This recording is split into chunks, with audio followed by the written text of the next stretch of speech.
New ইয়র্কে Bangladesh cricket দল প্রথমবারের মতো অনুশীলন করছে এবং যেই অনুশীলন ভেন্যুতে বাংলাদেশে এসেছে এটা Nassau county international cricket stadium থেকে বেশ খানিকটা দূরে।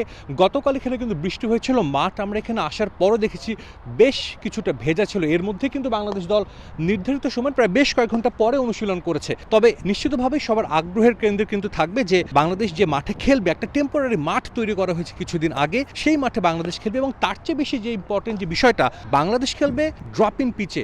সবাই নিশ্চয়ই জানে যে এই ওয়ার্ল্ড কাপ উপলক্ষে অ্যাডিলেইডে 10টা ড্রপ ইন পিচ করা হয়েছিল, যার মধ্যে 4টা বসানো হয়েছে নাসাউ কাউন্টি ইন্টারন্যাশনাল ক্রিকেট স্টেডিয়ামে এবং বাকি 6টি পিচ কিন্তু এখানে আপনারা দেখতে পাচ্ছেন।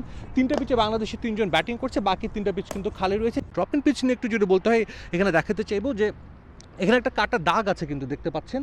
এই পিচটা কিন্তু এখানে বসানো হয়েছে এবং বসানোর পর কিন্তু দেখছেন যে ঘাসের রং কিন্তু আলাদা। এবং ড্রপ ইন পিচের আসলে আচরণটা কেমন হবে সেটা কিন্তু অনেক বড় একটা বিষয়। ভারত দল এরই মধ্যে গতকাল এখানে এসে 3 ঘন্টার একটা প্র্যাকটিস সেশন করেছে এবং ভারত কিন্তু এই নিউ ইয়র্কেই তারা 3টা ম্যাচ খেলবে এবং সবগুলো ম্যাচ হবে নাসাউ কাউন্টি ইন্টারন্যাশনাল ক্রিকেট স্টেডিয়ামে, যার কারণে তারা কিন্তু এই তাদের প্রিপারেশনটাকে খুব সিরিয়াসলি নিচ্ছে। এই ড্রপ ইন পিচে বাংলাদেশও কিন্তু কখনো খেলেনি। যে 10টি পিচ আনা হয়েছে অ্যাডিলেড থেকে, সেগুলো ফ্লোরিডা এসেছিল এবং 1200 মাইল দূর থেকে এই পিচগুলো এনে এখানে বসানো হয়েছে। গতকাল যেহেতু বৃষ্টি হয়েছিল, পিচগুলোতে কিন্তু বাউন্স ছিল আনইভেন। তবে আজ যেহেতু রোদ উঠেছে, সুন্দর পরিবেশ, সুন্দর আবহাওয়া, সুন্দর আজ কিন্তু আমরা দেখছি ঠিকমতো বল ব্যাটে আসছে এবং স্পিনাররা বোলিং করছে, পেসাররা পাশের মাঠে আছে। বাংলাদেশ দল এখানে আগামীকাল অনুশীলন করবে, এরপর কিন্তু 1 তারিখ ভারতের বিপক্ষে ম্যাচ, এরপর আবার ডালাস যাবে, তারপর আবারও কিন্তু এখানে বাংলাদেশ ম্যাচ খেলবে। সো এখন পর্যন্ত বলা যায় বাংলাদেশ দল বেশ ভালো মতো এই ড্রপ ইন পিচের সঙ্গে মানিয়ে নিয়েছে।